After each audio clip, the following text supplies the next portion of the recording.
ചാരവൃത്തിക്ക് അറസ്റ്റിലായ വ്ളോഗർ ജ്യോതി മൽഹോത്രയെ കേരള ടൂറിസം വകുപ്പ് കൊണ്ടുവന്നത് നല്ല ഉദ്ദേശത്തോടെയെന്ന് മന്ത്രി മുഹമ്മദ് റിയാസ്. ചാരപ്പണിക്കാണെന്ന് പറഞ്ഞാലും വിരോധമില്ലെന്നാണ് മന്ത്രി പറഞ്ഞത്. ചാരപ്രവൃത്തിക്ക് വേണ്ടിയിട്ടുള്ള സൗകര്യം ഒരുക്കാൻ ഇടപെട്ടു എങ്ങനെയാ നിങ്ങൾ വാർത്ത കൊടുത്തു? ജനം ഇതൊക്കെ കാണുന്നുണ്ട്. ഓക്കെ, അങ്ങനെ വാർത്ത കൊടുത്തില്ല. നിങ്ങൾ ഫസ്റ്റ് നിങ്ങളെ ന്യൂസ് എടുത്തോ, നിങ്ങളെ കാർഡിൽ എന്താ ഉള്ളത്? കാർഡ് എടുത്തോ.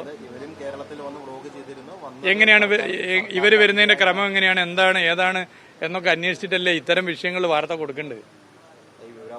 എന്തെങ്കിലും ഒരു മര്യാദ ഒരു ഓൺലൈൻ വാർത്ത കൊടുത്തവർ ചെയ്തിട്ടുണ്ടോ? എന്തെങ്കിലും ഒരു മര്യാദ എടുത്തിട്ടുണ്ടോ?